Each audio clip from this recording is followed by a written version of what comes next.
అదరగొట్టే కారం రంగు రుచి ఆచి కారం పొడి. ఆస్ట్రేలియాలోని సిడ్నీ బోండీ బీచ్ లో కాల్పుల ఘటనకు కారణమైన సాజిద్ అక్రమ్ విషయంలో సంచలన విషయాలు బయటపడ్డాయి. సాజిద్ అక్రమ్ భారతీయ పాస్పోర్ట్ ఉపయోగించి ఫిలిప్పీన్స్ కు వెళ్లినట్లు గుర్తించారు. సిడ్నీ బీచ్ లో దాడికి పాల్పడిన ఇద్దరు గత నెలలో ఫిలిప్పీన్స్ కు వెళ్లారు. అయితే వీళ్లు అక్కడ ఉగ్రవాద ఇస్లామిక్ బోధకులను కలిశారా లేదా సైనిక శిక్షణ పొందారా అన్న కోణంలో అధికారులు ఆరా తీయడంలో అనేక విషయాలు వెలుగు చూశాయి.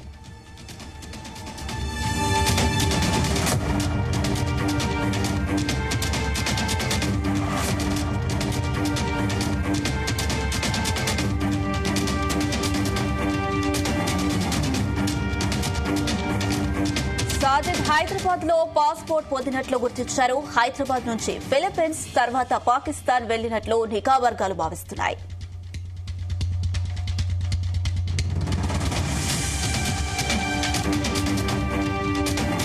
సాజిద్ అక్రమ్ అతని కుమారుడు నవీద్ అక్రమ్ హనుక్కా పండుగ జరుపుకుంటున్న యూదులను టార్గెట్ చేసుకుని కాల్పులు జరిపారు. ఈ ఘటనలో 10 ఏళ్ల బాలిక 87 ఏళ్ల వృద్ధుడు సహా మొత్తం 15 మంది చనిపోయారు.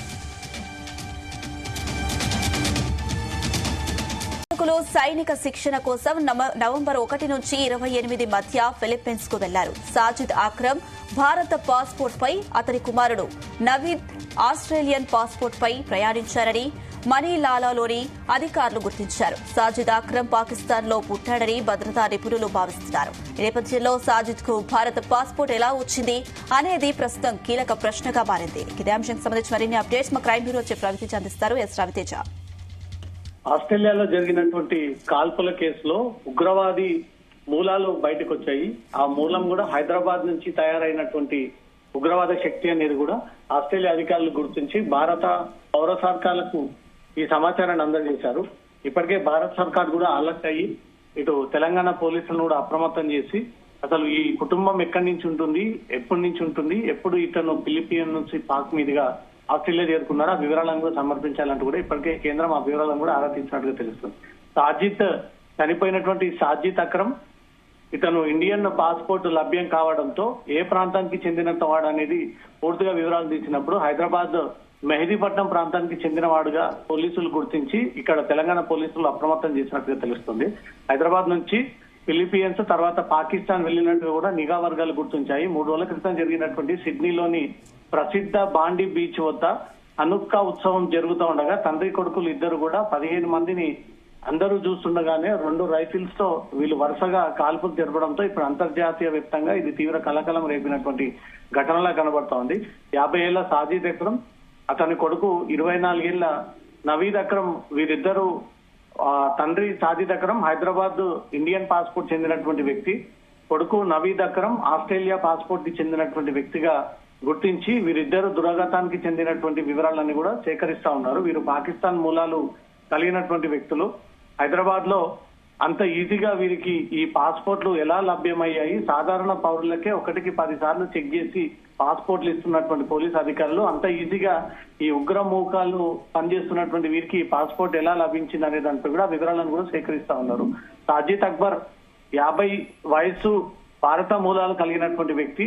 గత 2 దశాబ్దాలకు పైగా ఆయన ఆస్ట్రేలియాలో నివాసం ఉంటున్నట్టుగా కూడా అధికారులు గుర్తించారు. హైదరాబాద్ పాత బస్తీకి చెందినటువంటి మెహదీపట్నం సాజిద్ 1998లోనే విద్యార్థి వీసాపై అతను ఆస్ట్రేలియానికి వెళ్లడము, అనంతరం అక్కడే స్థిరపడి ఉండడము, అతని కుమారుడు నవీద్ అక్బర్ ఆస్ట్రేలియాలోనే జన్మించి అతను క్రిస్టియాన్ కి చెందినటువంటి పౌరసత్వం ఉంది అనేది కూడా పోలీసులు ఈ కాల్పుల తర్వాత తిరిగి కాల్పులు జరిగినప్పుడు తండ్రి చనిపోవడము, కొడుకు ప్రస్తుతం కోమాలో ఉండి పోలీసుల అండర్ ఇన్వెస్టిగేషన్ లో ఉండడంపై మాత్రం వివరాలన్నీ కూడా మీడియాకు వెల్లడించడం జరిగింది. హైదరాబాద్ లో నివసిస్తున్నటువంటి కుటుంబ సభ్యుల ప్రకారం సాజిద్ అక్బర్ క్రైస్తవ మహిళను వివాహం చేసుకున్నటువంటి అనంతరం ఎన్నో సంవత్సరాల క్రితమే ఈ కుటుంబంతో సంబంధాలు తెంపుకొని హైదరాబాద్ లో ఉంటున్న అతని సోదరుడు చాలా కాలంగా సాజిద్ తమకు ఎలాంటి సంప్రదింపులు లేవని, బోండీ బీచ్ కాల్పుల ఘటనలో అతని ప్రమేయం ఉందన్నటువంటి వార్త మాకు తెలియగానే మేము ఆశ్చర్యానికి గురయ్యామంటూ కూడా ఈ కుటుంబ సభ్యులు కొంతమంది మీడియా ప్రతినిధులు అక్కడికి వెళ్ళినప్పుడు వాళ్ళ అభిప్రాయాలను షేర్ చేసుకోవడం జరిగింది. సుమారు 20-25 ఏళ్ల క్రితమే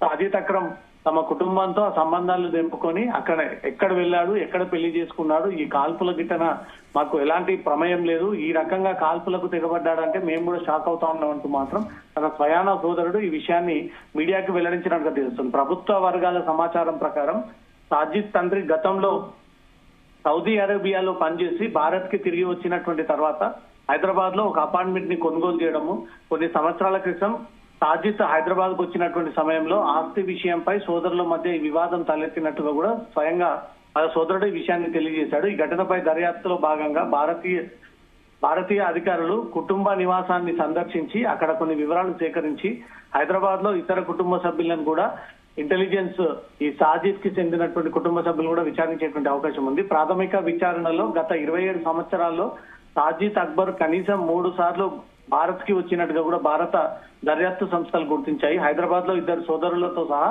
కుటుంబ సభ్యులు ఉన్నారు అంటూ కూడా ఈ వృద్ధ తల్లి అనారోగ్యంలో ఉన్న సమయంలో కూడా సాజిద్ వారితో సంబంధం లేదు, కొనసాగించట్లేదు అంటూ కూడా బంధువులు ఈ విషయాన్ని తెలియజేశారు. గత నవంబర్ లో సాజిద్ అక్బర్ తన కుమారుడితో కలిసి ఫిలిపియన్ కి వెళ్లినట్టు ధృవీకరించడము, వారు అక్కడ 28 రోజుల పాటు ఉండి తిరిగి ఆస్ట్రేలియాకు వచ్చారన్న ఒక వివరాలు సేకరించడము, ఫిలిపియన్స్ ఇమిగ్రేషన్ అధికారులు తెలిపినటువంటి వివరాల ప్రకారంగా సాజిద్ భారత పాస్పోర్ట్ తో ప్రయాణించగా నవీద్ ఆస్ట్రేలియాలో పాస్పోర్ట్ ని ఉపయోగించి ఇద్దరు నవంబర్ 1న ఫిలిపియన్స్ కి ప్రవేశించి నవంబర్ 28న దావోస్ గమ్యస్థానంగా చూపుతూ దేశాన్ని విడిచి ఈ ప్రయాణ ఉద్దేశంపై దర్యాప్తు సాగిస్తా ఉన్నామంటూ కూడా అధికారులు ఈ విషయాన్ని తెలియజేయడం జరిగింది. మొత్తం డిసెంబర్ 14న సాయంత్రం సిడ్నీలోని బోండ్ బీచ్ సమీపంలో హనుక్కా వేడుకల కోసం జరుగుతా ఉండగా ఈ జన సమూహంపై సాజిద్ అక్బర్ మరియు అతని కుమారుడు నవీద్ అక్రమ్ ఇద్దరు కూడా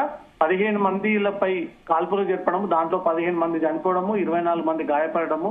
ఈ ఘటనలో పోలీసులు జరిపినటువంటి కాల్పులో తండ్రి సాజిద్ అక్బర్ అక్కడే చనిపోగా మొదట కోమాలో ఉన్నటువంటి నవీద్ అక్బర్ ని ఆసుపత్రికి తరలించి అతను స్కూల్లోకి వచ్చిన తర్వాత ఈ వివరాలన్నీ సేకరించినప్పుడు అతను హైదరాబాద్ కి చెందినటువంటి మూలాల వివరాలు కూడా పోలీసులకు తెలియజేసినట్టుగా తెలుస్తుంది. ఆస్ట్రేలియా జరిగినటువంటి ఈ కాల్పుల ఘటన పూర్తిగా దర్యాప్తు చేస్తే హైదరాబాద్ లో ఈ మూలం వెలక్కి తీశారు ఇంటెలిజెన్స్ అధికారులు. ఇప్పటికే ఈ సాజిద్ అక్బర్ ఇంటికి చేరుకొని అక్కడ వాళ్ళ కుటుంబ సభ్యులను కూడా ప్రశ్నించి ఈ ఇంటి వాళ్ళకి ఏమైనా సంబంధాలు ఉన్నాయా, ఇంటి వాళ్ళు ఏమైనా షెల్టర్ ఇచ్చారా, ఏ ఉగ్రవాద సంస్థకు పనిచేస్తా ఉన్నాడు, ఎందుకు కాల్పులు జరపాల్సి వచ్చింది, ఇంతమందిని ఒకేసారి పొట్టన పెట్టుకోవడం గల కారణాలు ఏంటి అనేది వాళ్ళ ఫ్యామిలీ బ్యాక్గ్రౌండ్ డీటెయిల్స్ అన్ని కూడా తెలంగాణ ఇంటెలిజెన్స్ పోలీసులు మన కార్యక్రమంలో సేకరించేటువంటి అవకాశం ఉంది. అమిషా సార్, రవితేజ్ అయితే సాజిద్ కు భారత పాస్పోర్ట్ ఎలా లభించింది అనే అంశానికి సంబంధించిన డీటెయిల్స్ ఏమైనా తెలుసా? ఈ వివరాలన్నీ ఇంటెలిజెన్స్ అధికారులు రాబడతా ఉన్నారు. అతను సాధారణ భారత పౌరుడిగా ఉన్నప్పుడే తను ఈ మాడ్యూల్లో పార్టిసిపేట్ అవ్వకముందే సాధించినటువంటి పాస్పోర్టా, లేదా ఖచ్చితంగా తను విదేశాలకు వెళ్ళాలి, ఖచ్చితంగా ఈ క్రూరత్వాన్ని ప్రదర్శించాలి కాబట్టి భారత పాస్పోర్ట్ అయితేనే అవైలబుల్ గా ఉంటుంది అని చెప్పేసి ఏ రకంగా తను సేకరించాడు, ఆ భారత పాస్పోర్ట్ ని పొందాడు అనే దానిపై కూడా వివరాలన్నీ కూడా ఇంటెలిజెన్స్ అధికారులు సేకరించాల్సి ఉంది. దేశంలో అంతర్జాతీయ వ్యాప్తంగా ఎక్కడ ఏ ఉగ్రదాడులు, ఏ కాల్పులు జరిగినా వాటి మూలాలన్నీ కూడా హైదరాబాద్ లోనే పట్టుబడతా ఉంటాయి. కాబట్టి ఇప్పుడు ఆస్ట్రేలియా సిడ్నీ బీచ్ సమీపంలో ఈ ఉత్సవాలు జరుగుతూ ఉండగా ఒక్కసారిగా తండ్రి కొడుకులు ఇద్దరు కూడా చేతిలో అత్యాధునిక టెక్నాలజీ వెపన్స్ ని యూజ్ చేసి ఫైరింగ్ జరిపి సుమారు 15 మందిపై కాల్పులు జరపడంలో 15 మంది చనిపోవడము, 24 మంది తీవ్రంగా గాయపడము. వీరంతా ఆస్ట్రేలియాకు చెందినటువంటి పౌరసత్వం తన కొడుకుండగా తండ్రి సాజిద్ అక్రమ్ కి మాత్రం హైదరాబాద్ చెందినటువంటి వ్యక్తి భారత పాస్పోర్ట్ లభ్యం కావడంపై మాత్రం మళ్ళీ తిరిగి భారత్ కి ఈ మూలాలు బయటపడ్డాయి. ముఖ్యంగా మళ్ళీ హైదరాబాద్ కి చెందినటువంటి వివరాలు వెలుగులోకి వచ్చాయి. కాబట్టి పోలీసులు ఈ వివరాలన్నీ కూడా క్షుణ్ణంగా పరిశీలించి వారి కుటుంబ సభ్యులను కూడా క్వశ్చన్ చేసేటువంటి అవకాశం ఉంది. అంశం రైట్ రవితేజ, థ్యాంక్ యూ.